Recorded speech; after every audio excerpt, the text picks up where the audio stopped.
Hi folks, it's Graham here, and I've been lucky enough to get myself out for another wild camp, and this one's a bit unusual for me.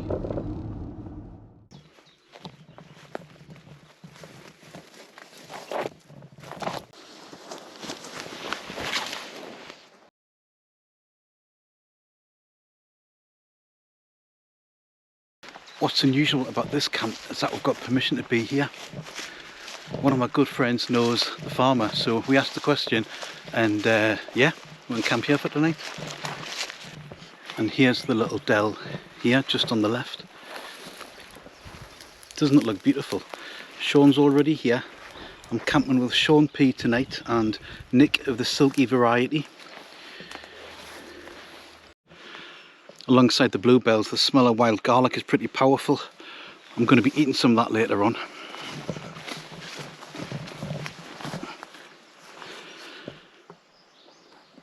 Gorgeous little place. There's a quad track here, so we can walk in the quad track without squashing the bluebells.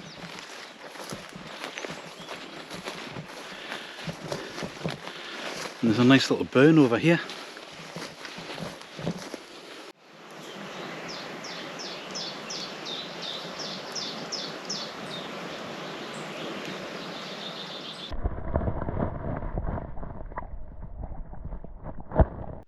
So I am glad to get out tonight. It's been busy at work, and although I wasn't fully clinical this week, I had an admin day where I caught up on a lot of emails and doing some preparation for teaching that I'm doing.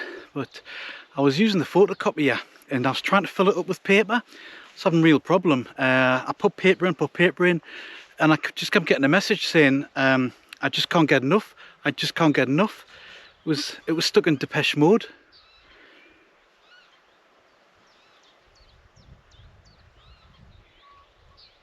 Yeah? No? Back to the drawing board. There's a fella coming towards me in the middle distance. I can't see him well because he's in the shadow of a hedge line, but I'm hoping it's Silky Nick. And it's none other than the man himself, Silky Nick. How are you? Jumping. Good to get out. There's enough room for a couple of tents down there, or a bivvy in a tent, but for a third one, if I pitch there, I'll be squashing all the bluebells. So I've actually come to the top of the bank. There's a nice flat area here. I'm going to pitch and I'll get that nice little view down into the dell. I'm going to be pitching the Alpkit Tarpstar 1, and it's a tent I've been growing increasingly fond of. It's easy to pitch. Just peg the four corners out and put the walking pole in as your centre pole.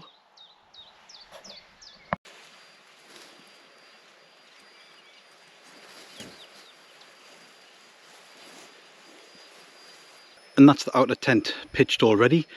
Now we've just got to put the inner in.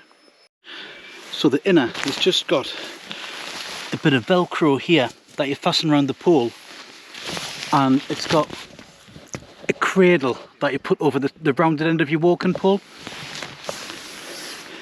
And then the four corners just fix into the pegs that you've already put in. I think you get a lot of tent for your money. You get a lot of tent for the weight of it, and it's easy to pitch. That said, I've never tested it in really trying circumstances. It's only the second time I've had it out, and the conditions are beautiful. So I need to test it a bit more before I fully form a conclusion. I do like it though. I've got a new little bit of kit to test. This is the Aerogogo ultralight pump, and it's just on Kickstarter. They haven't got a production model at the minute, but it's got a claimed weight of 28 grams. I weighed it and it was 31 grams, but that's actually, my scales are rubbish. They're just cheap ones from Asda, so it might well be 28 grams. Either way, it's the same weight as a small bag of crisps. And the concept behind it is that it doesn't do anything else. There's no switches. It's not a power bank. It's not a light. You just plug it in and it blows up your sleeping mat. You don't have to charge it up, which is one of the selling points.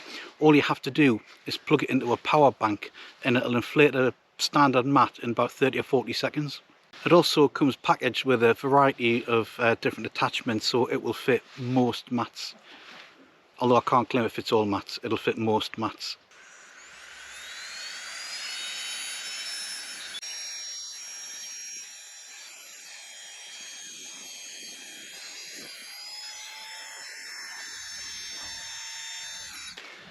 if you're anything like me, you get a bit precious about what you use your power bank for, because it's, you know, they're very heavy and it's got limited charge.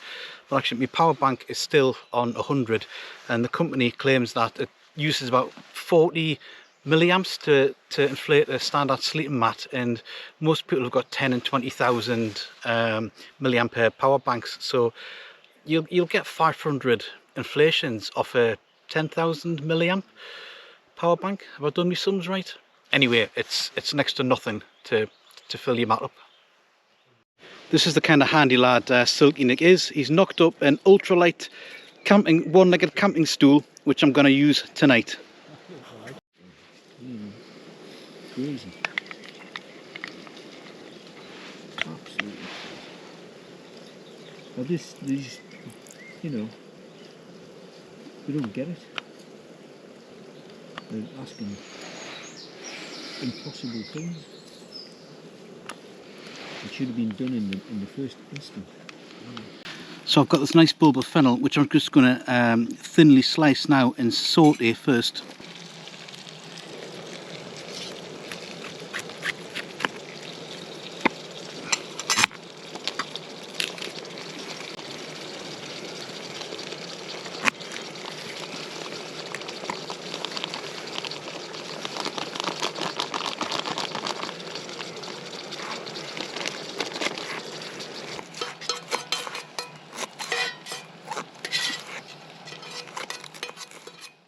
By the way, folks, this little knife is a joy to use. It's a Spyderco Squeak, and I think Spyderco makes some of the best knives around. It's sub 3 inches and it's non-locking, so it complies with UK knife laws.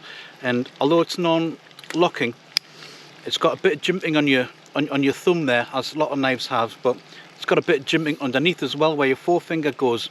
So when you're using it, it's very difficult for the knife to close on your finger. It's a lovely little thing. I like it a lot. That's all British beef anyway, it just goes down and be redistributed. A little bit of garlic scented oil.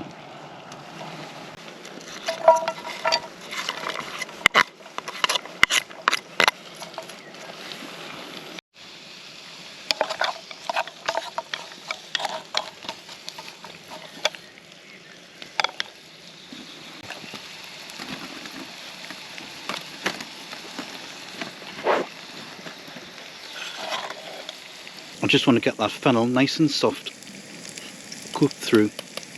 It's hot. Right. Brings tears here, So the fennel's starting to get there, it's softening up and browning at the edges, and it smells amazing with the garlic oil.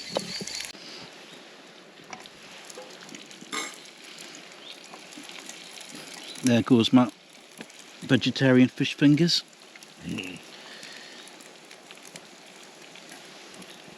That wasn't me, even me laughing with you. I know.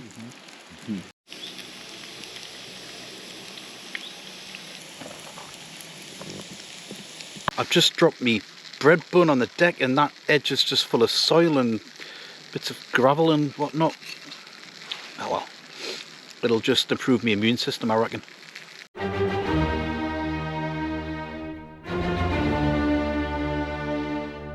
As well as the garlic sauteed fennel, what I'm going to put on me vegan fish fingers is some homemade mayonnaise. So actually that doesn't make it vegan anymore, does it? It's got an egg yolk in it. But anyway, it's flavoured with foraged herbs that I foraged myself today. There's Jack by the hedge, there's wild garlic, and there's mint. Although admittedly I did forage the mint from my back garden. It's going to taste great though. Oh, very malty that. I had a second sip because I got mostly froth. It's good quality pork, it's alright if it's a little bit you think anyway.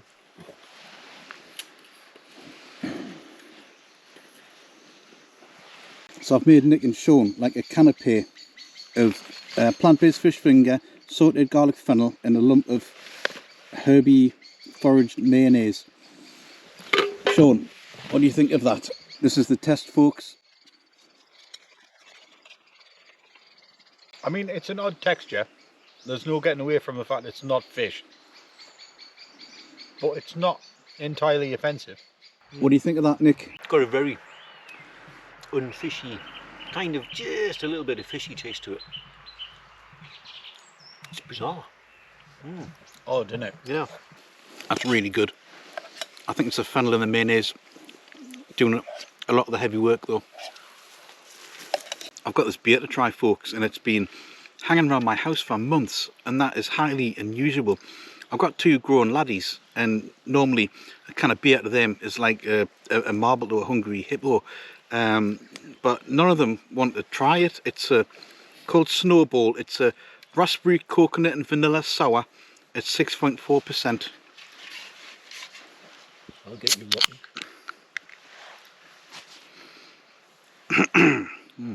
Ooh, This is 5.6. it's fizzing up. Oh, it's pink. Find your power bank there. It's like a nice raspberry sour. It's not that bad actually. I was expecting it was going to be awful. So we've got permission to have a fire tonight as long as it's raised from the ground and we'll leave no trace. So we're going to take advantage of that. I've got these Rooney fire doofers that I got of Rooney. He's the connoisseur of the camp curry, and he's Robin to Lundy's Batman. Thanks to these Rooney, I'm going to try them now.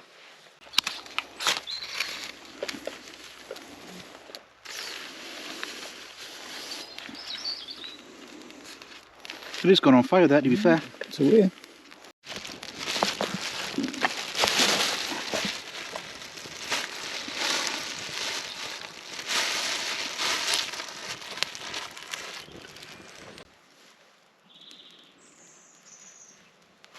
Can't it beat it?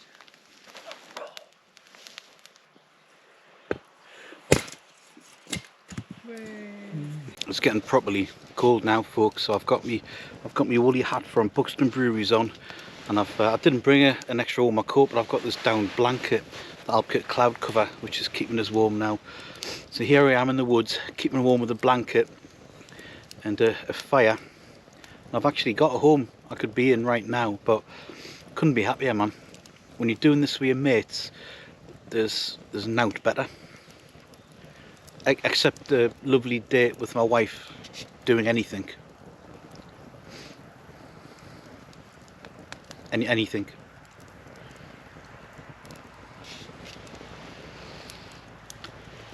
Well, folks, I went up to Eatle for a weekend with my lovely wife as an anniversary celebration. There's a lovely little brewery there, the Cheviate Brewery, that it's got glamping pods. But anyway, I had a walk into Eatle, and just near the Black Bull in the old chapel there's a cidery, and this is a Northumbrian medium dry. It sounds good. I'm going to try it and see what I think of it now. I'm getting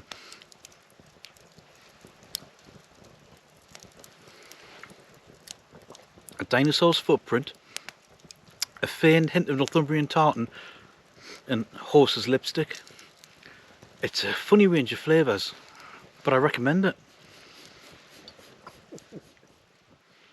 Well, folks, I've got myself into my tent because it's absolutely freezing out there. I've got these down shoes on, and I think this is my favourite luxury item for camping. I love these little booties. Anyway, it's gonna be about 4 degrees tonight, 4 degrees above freezing, and I've only brought my summer bag, which is rated at 5 degrees. So I'm going to get in the bag and I'm going to stuff that Alpkit cloud cover duvet in the inside as well, and hopefully that'll get us nice and toasty. But I'm also going to have a hot chocolate before I settle down.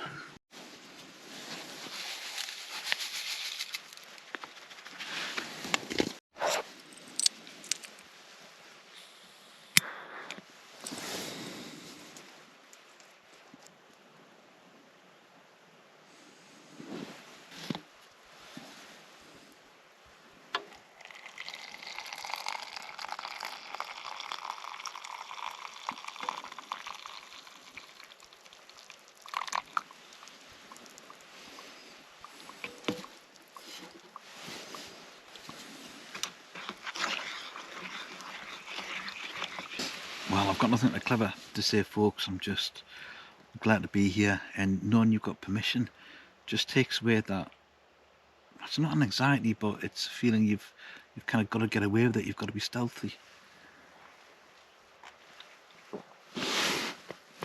grass in my cup, so I can just relax that a bit more. And having hot chocolate, end of the day, absolutely champion. Really nice.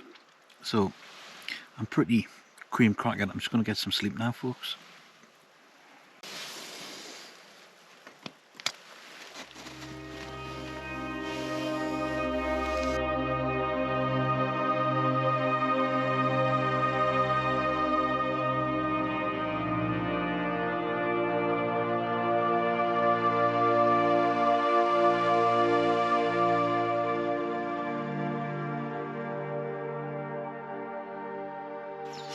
Morning, folks.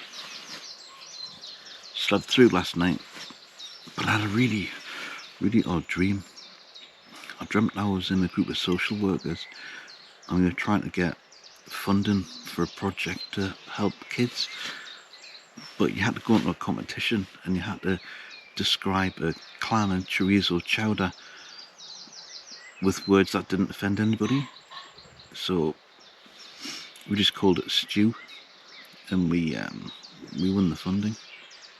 And then I went wild camping, and my brain kind of knows where I am. I was wild camping here where I am, but at 5 in the morning this forestry worker started chainsawing down trees, and like the farm workers were all around the tent, but they just ignored the tent. But then a guy who was wild camping, who I didn't know, he was around the corner, and he came over and he started shouting at us because the family who were wild camping on a hill, who was like part of my group, they'd been rowdy and they'd been drinking all night and kept him awake. So this guy was just kicking dirt at my tent and being furious. So I called him, I can't really, I was keeping it child friendly, I can't say what I called him. I called him one of the bad words, and he just wandered off, and then I just woke up. It's 5 in the morning. I think it might have been the green cheese I was eating last night. It's wasabi flavoured cheese. I got it from Lidl's, and it's lovely. Could do with more of a kick, but it does sound like something from Dr. Seuss, doesn't it? Green cheese. Probably shouldn't have had that last night. It was cold last night, despite the beautiful weather we've been having. There's a little bit of frost on the tent this morning.